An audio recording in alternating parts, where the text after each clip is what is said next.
sei se nós podemos tomar um tempo um pouco mais para continuar adorando ao Senhor nessa noite. Nós somos a igreja que o adora. Aleluia. Se existe um motivo de nós estarmos neste lugar, Senhor, hoje, é para te adorar, para te bendizer, Senhor.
Lucas 2, meus irmãos.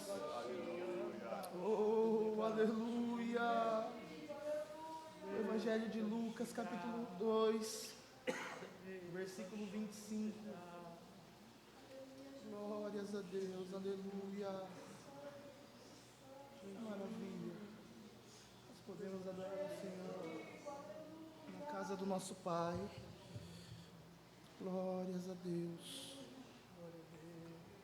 Lucas 2, 25. Vamos fazer a leitura responsiva até o versículo 30. Eu vou ler primeiro o 25. Diz assim a palavra do Senhor: E havia em Jerusalém um homem cujo nome era Simeão, e este homem era justo e temente a Deus, esperando a consolação de Israel, e o Espírito Santo estava sobre ele.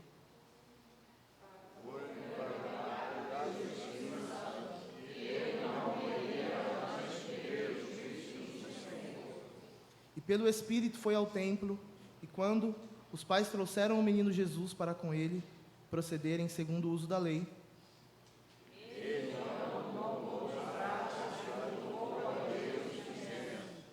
agora, Senhor, despedes em paz o teu servo, segundo a tua palavra.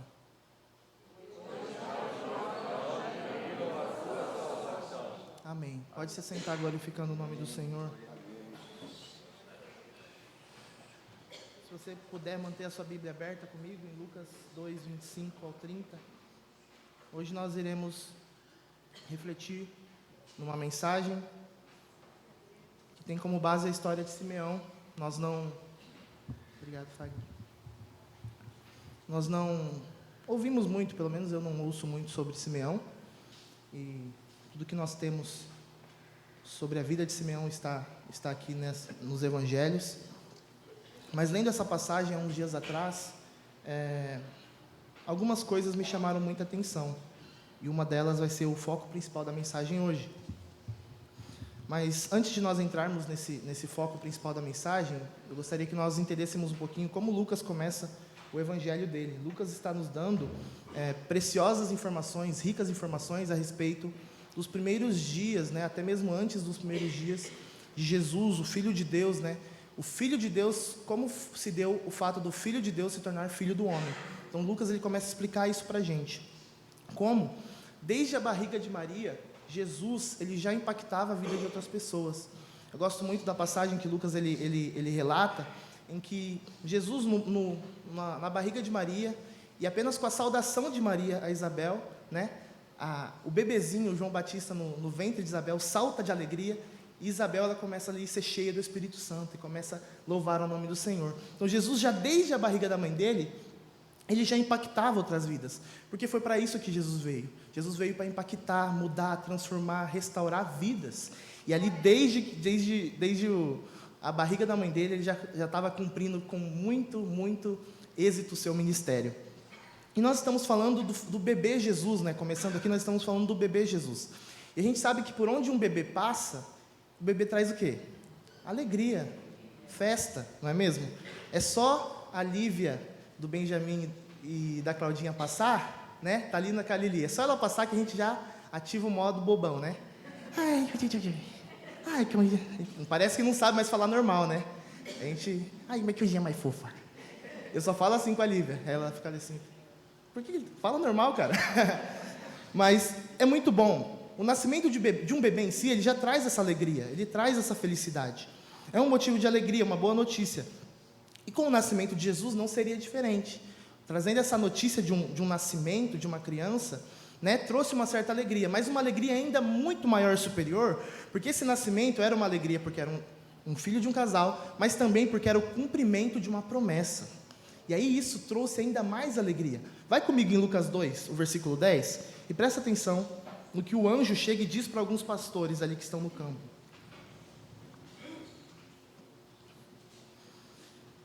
Não temais, o anjo lhes disse, não temais, porque eis que vos trago novas, notícias de grande alegria, que será para todo o povo. Na cidade de Davi vos nasceu hoje o Salvador, que é Cristo o Senhor. A alegria do nascimento de Jesus, segundo o que o anjo diz para aqueles pastores, não era só para Maria e José, era para todo o povo, era para mim, era para você, era para quem está lá fora. O Salvador da humanidade nasceu, e isso é um motivo de grande alegria. Jesus Cristo, o Senhor, acaba de nascer, não apenas o filho de uma jovem donzela, mas o Salvador da humanidade. E que ótima notícia, né? Mas essa notícia, ela não havia chegado ainda a Simeão, né, que é o personagem que nós escolhemos aqui para ter um pouco de foco nessa noite. Essa notícia ainda não havia chegado a Simeão, que segundo a palavra do Senhor diz que ele era um homem justo, piedoso, temente a Deus. E ele esperava a consolação de Israel. Simeão, ele era mais um judeu da antiga aliança, que ansiava, né, ele esperava a consolação de Israel, que ansiava pelo Cristo, pelo Messias, pelo ungido de Deus, que livraria Israel. Simeão era mais um desse. E é interessante, porque Simeão, ele tinha algo a mais. Ele havia recebido uma promessa pessoal do Senhor, revelado pelo Espírito Santo, a Bíblia diz. E qual era essa promessa? Além de ele ter a esperança geral, de que toda a nação esperava o Messias, ele havia recebido uma promessa específica para a vida dele. E a promessa específica para a vida de Simeão era a seguinte: você não morrerá enquanto você não ver o Cristo. E aí ele falava, estou tranquilo, porque enquanto eu não ver o Cristo, eu não vou morrer. Eu não morrerei enquanto a promessa não se cumprir. Ó, diz o hino, né? E ele estava lá, firme na promessa. Então, no primeiro nós vamos ver um homem que procurava agradar a Deus com a sua vida e que o seu coração era um coração movido por uma esperança em Cristo, não um coração movido por esperanças nas coisas da terra. O coração de Simeão era movido por uma esperança, e essa esperança tinha nome: Jesus, a consolação de Israel. Em segundo lugar, nós vamos ver que Simeão, ele era alguém íntimo do Espírito Santo. Perceba aqui comigo, onde nós lemos. A Bíblia vai falar por 3 vezes sobre a pessoa do Espírito Santo. Olha só. No final do versículo 25. E o Espírito Santo estava sobre ele. Começo do versículo 26. E fora-lhe revelado pelo Espírito Santo. E no versículo 27. E pelo Espírito foi ao templo. Então nós estamos falando de alguém que tinha uma relação muito próxima do Espírito Santo. Em 3 versículos, o camarada conseguiu colocar o nome dele e do Espírito Santo junto. E presta atenção aqui, meus queridos irmãos. Nós estamos falando de uma pessoa que vivia na velha aliança. Hoje nós cremos e nós vivemos o que aconteceu em Atos 2, se cumprindo a promessa de Joel 2, de que o Espírito Santo foi derramado sobre toda a carne. Assim como Simeão, eu e você podemos viver essa relação próxima do Espírito Santo, a ponto que o escutemos, a ponto que ele nos leve a lugares, a ponto que Ele esteja sobre a nossa vida, e isso seja visto pelas outras pessoas. O apóstolo Paulo diz em Gálatas 5:25, se nós vivemos em Espírito, devemos andar também no Espírito. E a mensagem não é sobre isso nessa noite, mas como é importante que a igreja do Senhor ande no Espírito, como é importante que a igreja do Senhor aprenda a viver em intimidade com o Espírito, em coisas simples. Porque Simeão, ele, talvez sem perceber que o Espírito estava impelindo a ir ao templo, ele chega ao templo, mas a Bíblia diz que o Espírito mandou ao templo.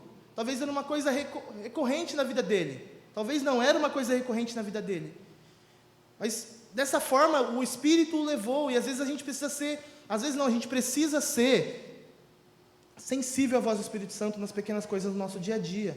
Sábado passado, aos sábados eu visito as equipes do Castelo do Rei que nós temos nas igrejas, e no sábado passado eu fui visitar a equipe de Santíssimo, lá perto de Campo Grande.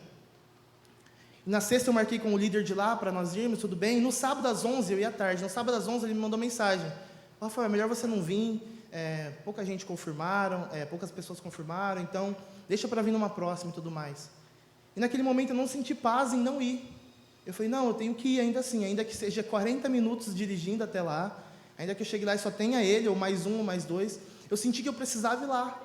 Eu não sabia por quê. Deus não desceu do céu com um anjo, mas eu tenho o Espírito vivendo dentro de mim. Eu acredito que eu já não sou mais guiado pela minha carne, eu não sou guiado mais pelos meus desejos. Quem comanda a minha vida agora é o Espírito de Deus. É isso que nós precisamos entender. Eu falei, não, tem algo para Deus fazer lá, então eu vou. E é coisa simples, eu poderia ter ficado em casa. Quando eu cheguei lá, eu olhei para ele e entendi. Deus me falou, olha só, você tem essa mensagem para entregar para ele. Eu peguei ele, sentei do lado dele e falei, Anderson, eu não sei como está a sua vida, mas o Senhor está me mostrando isso da sua vida. Faz sentido isso para você? Ele faz. E ele começou a chorar. Eu falei, Deus está falando para você fazer isso. Deus está falando para você tomar essa atitude na sua família. E isso e aquilo. E aí terminando a conversa, ele, cara, como é bom ouvir a voz de Deus. E aí eu falei, Deus, eu não sou nada, mas obrigado porque o Senhor tem me falado ao ouvido. E o Senhor não fala somente ao ouvido de Simeão, ao meu ouvido, ao ouvido do pastor. O Espírito Santo foi derramado sobre toda a carne. O Espírito Santo é o bem precioso da igreja. Igreja sem Espírito Santo não pode ser igreja. A igreja precisa começar a entender isso. E quando eu falo igreja, eu não falo da nossa igreja, eu falo igreja a nível mundial. A igreja do Senhor a nível mundial precisa dar liberdade para que o Espírito Santo opere nos cultos, no dia a dia, na sua família, na sua casa, onde quer que seja, na sua escola, no seu trabalho, e seja sensível à voz do Espírito, porque Ele te levará ao lugar que Ele quer que você chegue, para entregar uma mensagem da parte dEle. E Simeão vai, impelido pelo Espírito Santo, levado pelo Espírito de Deus, e chegando no templo, ele vê o que para muitos seria somente um casal com um filho no colo, cumprindo mais uma obrigação religiosa, porque ao 8º dia eles estavam indo lá para que Jesus fosse apresentado e circuncidado. Para muitos era somente aquilo, mais uma obrigação religiosa sendo cumprida. Para Simeão não, aos olhos dele estava se cumprindo, ele já estava vendo o que Isaías havia profetizado em Isaías 9,6, um menino nos nasceu, um filho se nos deu, o principado está sobre os seus ombros, ele será chamado maravilhoso, conselheiro, pai da eternidade, o príncipe da paz. Era isso que ele via. Talvez não todos enxergavam aquilo, mas Simeão tinha no coração a certeza de que ele estava se encontrando com Cristo. E talvez ele não teve a oportunidade de ouvir um belo sermão de Cristo como as outras pessoas tiveram. Talvez ele não teve a oportunidade de receber o toque de Cristo e ele ser curado de uma enfermidade que ele tinha. Mas a simples presença de Cristo fez com que Simeão fosse impactado pela presença dele. O fato dele ver Jesus, ainda que bebê, fez com que ele fosse impactado. E às vezes a gente está correndo para Jesus, buscando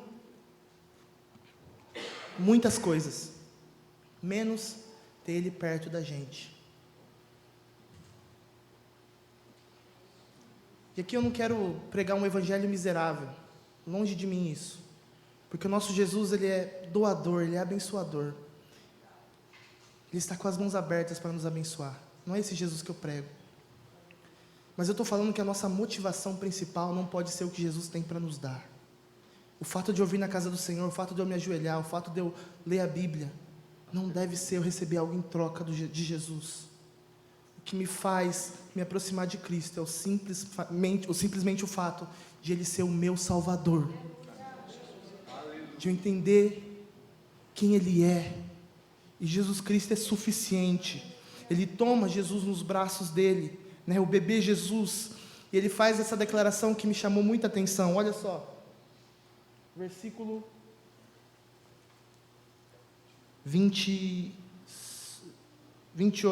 ele tomou em seus braços, louvou a Deus e disse: agora, Senhor, despedes em paz o teu servo, segundo a tua palavra, pois já os meus olhos viram a tua salvação. E é sobre isso que eu gostaria de falar nessa noite, de como Jesus é suficiente para a nossa vida. O gozo de Simeão foi completo em Jesus. Ele falou: eu não preciso de mais nada. Zerei a vida, né? Como dizem por aí. Zerei a vida, acabou aqui para mim, está ótimo. O meu gozo está completo. O teu servo pode morrer, ó Deus.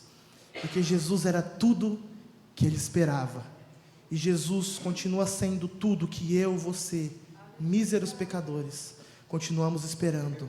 Nós precisamos de Jesus. Era tudo que Simeão precisava e continua sendo tudo que eu preciso. Eu não preciso mais viver neste mundo. Simeão dizendo: pode levar o teu servo, é isso que ele está falando. Eu não preciso mais das coisas deste mundo. Eu estou satisfeito.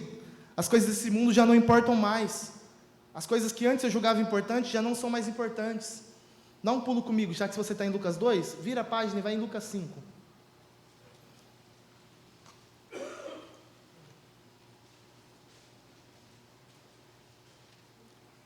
Nós vamos ver aí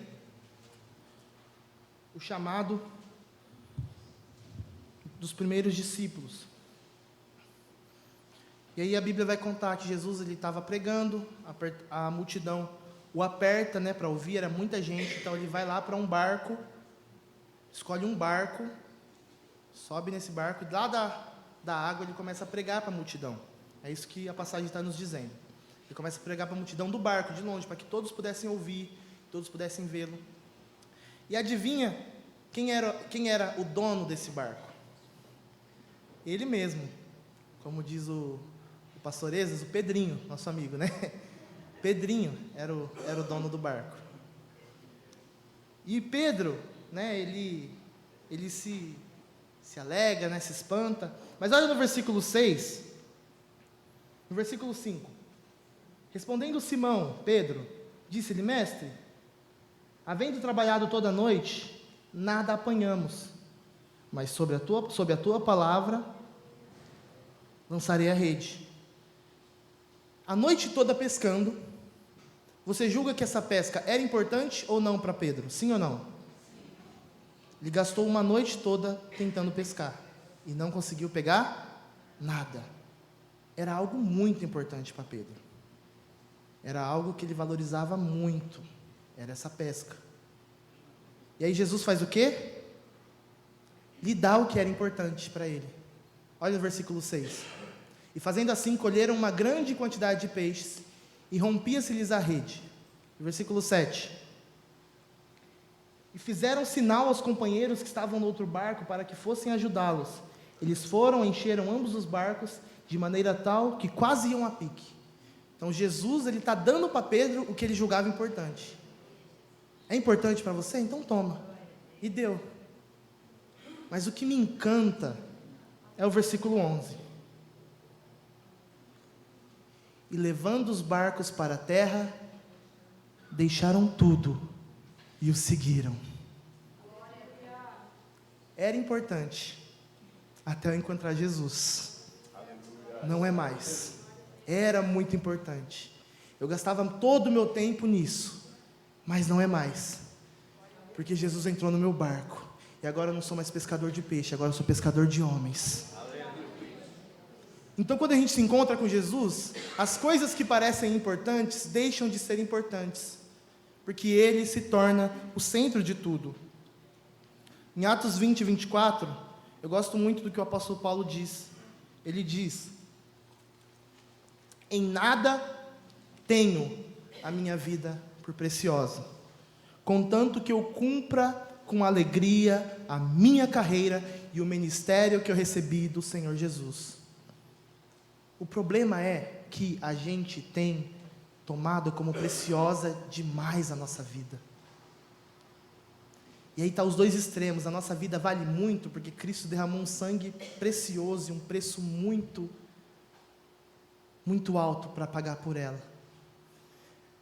Mas o mesmo Jesus, esse que derramou esse sangue precioso, Ele nos fala que quem quiser segui-lo e quem quiser ganhar a sua vida, precisa perdê-la.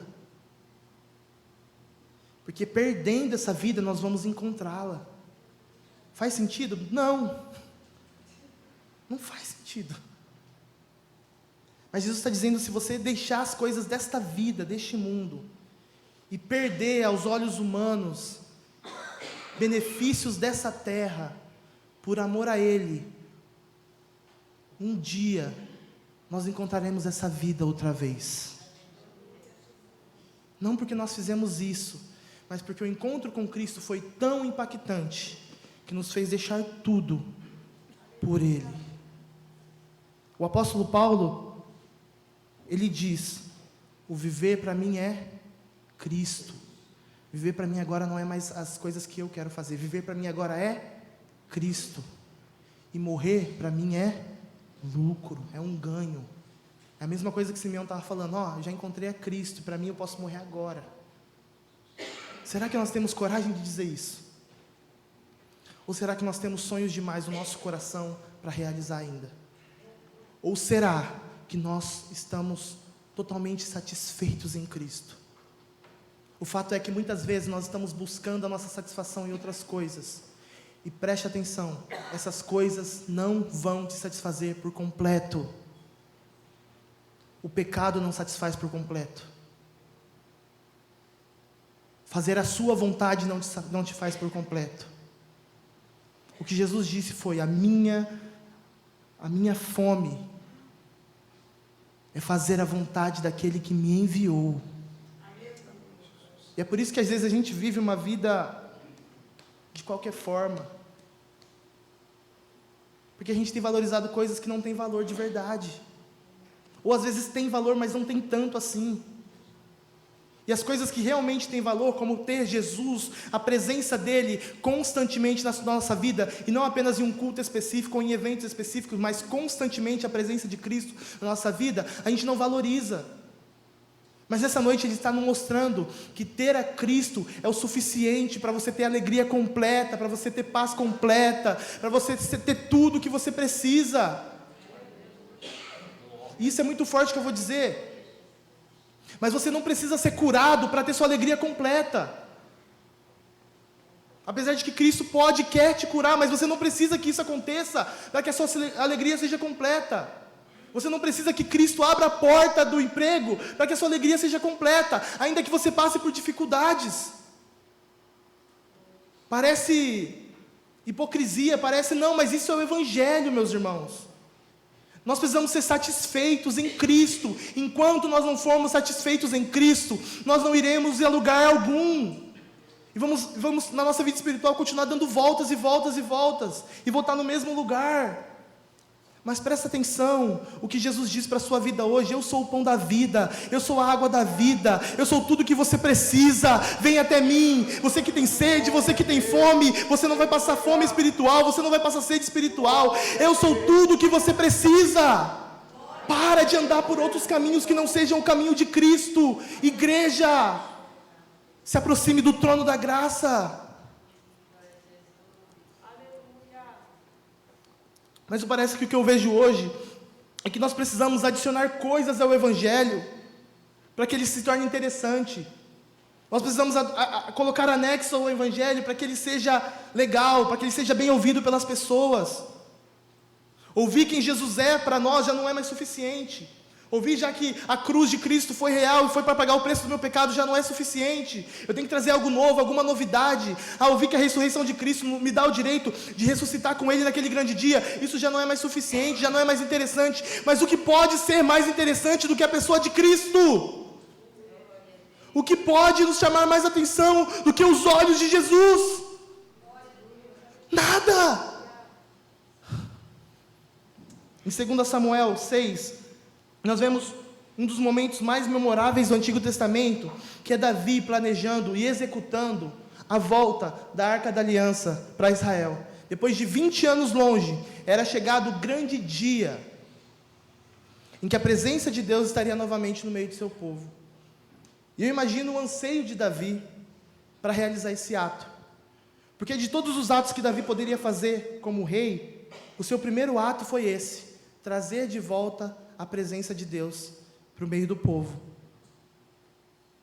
E aqui eu vejo o motivo de Davi, um dos motivos de Davi ser chamado um homem segundo o coração de Deus, é porque Davi não tinha as coisas dessa terra como prioridade. Ele não tinha, e ele teve muitas oportunidades de tomar o reino antes da hora. Teve muitas oportunidades de chegar ao reino e passar a perna em Saul. Mas ele não fez, porque ele desejava fazer a vontade de Deus e esperou o tempo certo. E quando o tempo certo chegou, de todos os seus atos, a primeira coisa que ele faz: eu vou buscar a presença do Senhor de volta para a minha terra, para o meu reinado. Eu não posso fazer nada sem a presença de Deus na minha vida. E a festa é muito grande. A Bíblia diz no versículo 13 que a cada 6 passos que eram dados, eles paravam e ofereciam sacrifícios ao Senhor. 6 passos, sacrifícios ao Senhor. Davi se cinge com a roupa sacerdotal e começa a dançar, começa a se alegrar. E a Bíblia diz no versículo 14, lá de 2 Samuel 6, que Davi saltava com todas as suas forças. Era o momento dele.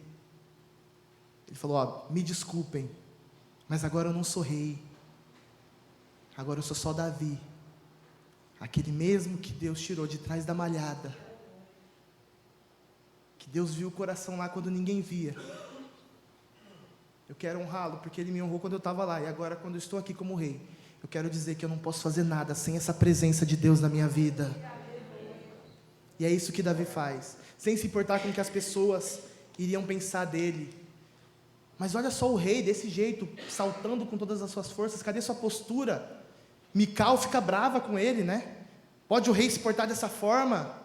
Mas eu imagino ele respondendo para ela: minha filha, aqui eu não sou rei não, eu estou perante o rei dos reis, Senhor dos senhores, aqui eu não sou nada, aqui eu quero só a presença dele, eu estou alegre porque eu estou na presença dele, ele é suficiente para mim, não é o reinado que me alegra, é eu poder ter a Deus na minha vida.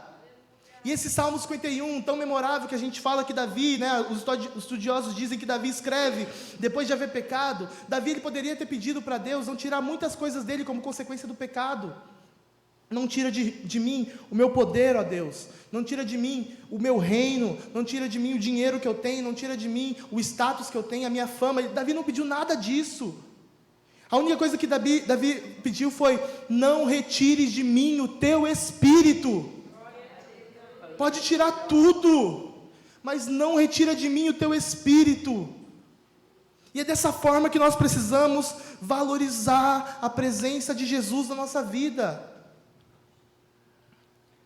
No Salmo 39, eu não vou ler, mas em algumas partes, Davi fala: o tempo da minha vida é nada perante ti. E no verso 7, ele diz: mas que eu espero no Senhor, a minha esperança está em ti. No versículo 6, o que ele diz no versículo 6? Na verdade, todo homem anda como uma sombra. Na verdade, em vão se inquietam.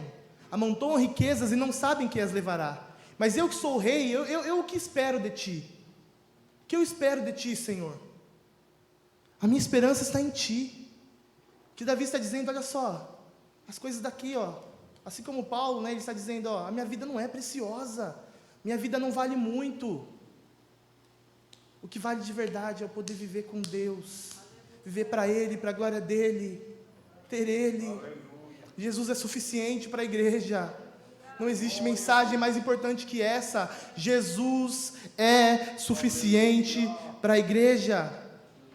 Para terminar, nós vamos ler duas parábolas que Jesus conta. Mateus 13, 44.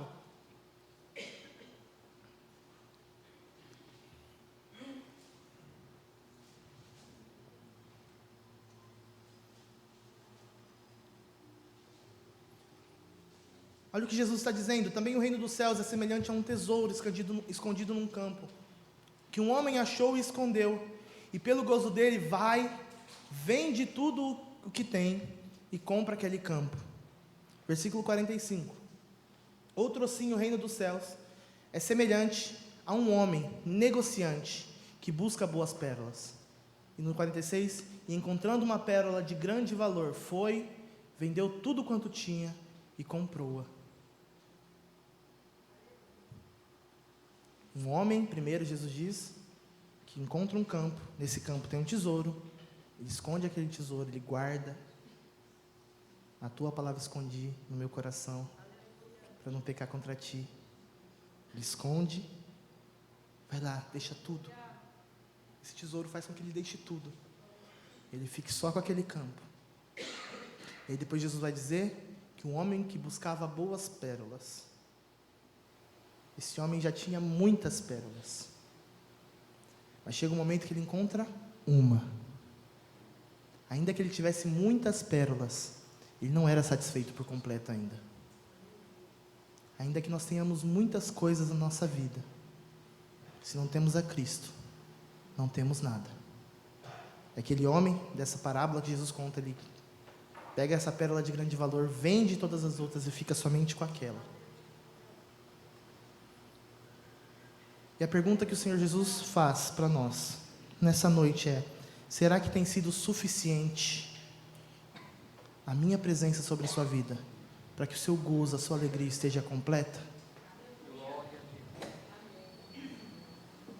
Ou será que ainda você busca outra coisa? Ou será que nada está bom para você? Ou será que parece que sempre falta algo? Parece que nada está bom, a gente nunca está satisfeito. Presta atenção nisso, você nunca vai estar satisfeito enquanto você não ter Jesus como prioridade na sua vida.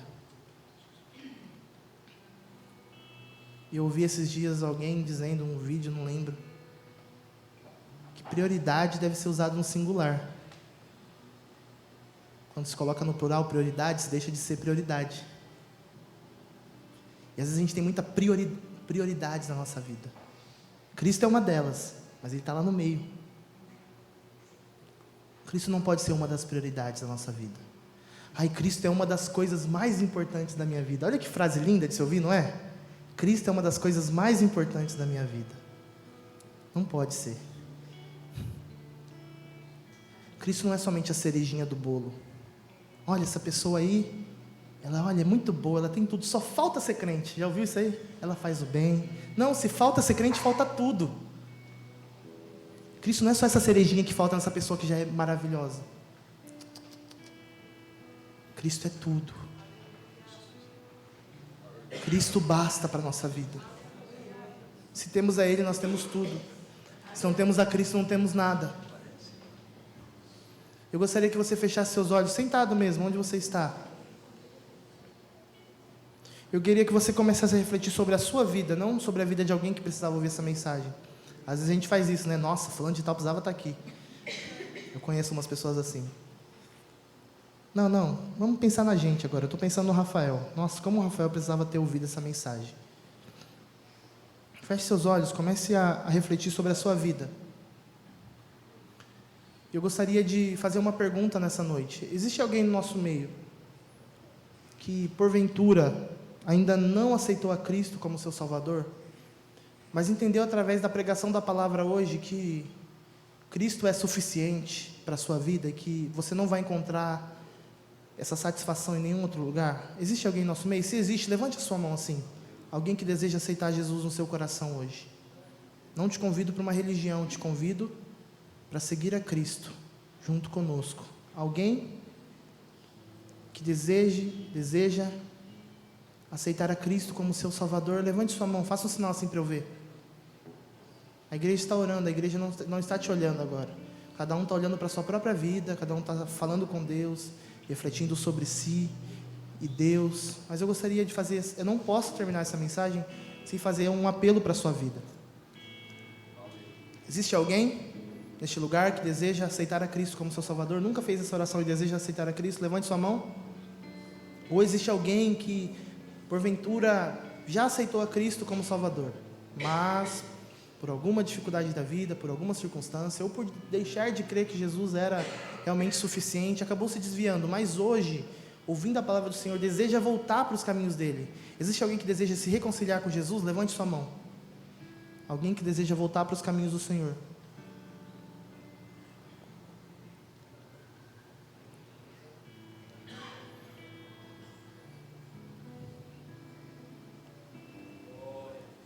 Glória a Deus.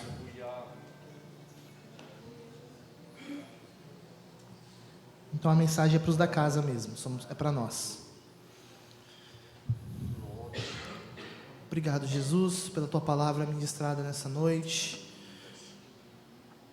Obrigado porque o Senhor nos dá a oportunidade de nós entendermos que o Senhor basta, que eu não preciso alcançar muitas metas na minha vida, apesar de que muitas vezes nós queremos, Senhor, mas isso não é o nosso foco principal. O nosso foco principal, Senhor Jesus, a nossa vida, nós fomos criados para a Tua glória, como a Tua palavra diz em Isaías: todos quantos criei, para a minha glória os criei. E nós como igreja hoje, Senhor, entendemos isso, que não tem mais nada, Senhor, nada mais importante a ser realizado do que isso em nossas vidas. Esse encontro que nós tivemos com a Tua presença. É bem verdade que o Senhor tem muitas coisas para fazer na nossa vida, Senhor, mas nenhuma é mais importante do que a Sua presença em nós. Ser usado por Ti, Senhor, não é mais importante do que viver para Ti, do que adorar ao Senhor, do que ter a Sua presença. Aleluia. Os discípulos, quando foram enviados e voltam alegres por terem expulsado demônios, e dizem ao Senhor Jesus, dizem: até os demônios pelo Seu nome nos sujeitam. Jesus os responde: não se alegrem por isso, alegrem-se porque o nome de vocês está escrito nos céus, alegrem-se na salvação. E nessa noite muitas pessoas talvez aqui já não sentem a alegria de ser salvos, mas nessa noite o Senhor te lembra isso, te lembra o privilégio que é ser salvo em Cristo Jesus. E ser salvo em Cristo Jesus não diz que nós não sofreremos dificuldades, não diz que nós iremos ter uma vida perfeita de filme, não. Mas ser salvo em Cristo Jesus nos diz que ainda que o nosso interior seja atingido, seja abalado, o nosso interior se renova de dia em dia, de manhã em manhã, porque através do Espírito de Deus que vive em nós temos essa oportunidade de ser renovados por Deus, tocados pelo Espírito de Deus. E se o Espírito de Deus, nós permitimos que Ele toque o nosso espírito, meu querido, você irá começar a sentir de novo esse gozo, essa alegria de ter sido salvo em Cristo. Você continuará sentindo este gozo de se mover no Espírito Santo, de ser igreja, de ser parte do corpo de Cristo. Isso é ser filho de Deus, isso é ser bem aceito na presença de Deus, não pelo que fazemos, não pelo que podemos oferecer, mas pelo precioso sangue de Cristo, que nos faz aceitáveis diante de Deus. Ele nos olha como justo, como santos. É assim que o Senhor nos chama. Em todo o Novo Testamento nós não somos chamados mais de pecadores, nós somos chamados de filhos de Deus. Antes éramos filhos da ira, filhos da desobediência, existência, mas agora não. Nós fomos chamados das trevas para a sua maravilhosa luz. Nós temos a Cristo. Cristo basta, Cristo é suficiente, Cristo é tudo o que eu preciso. Cristo é isso que importa. Terra celebra-te com cântico de júbilo, pois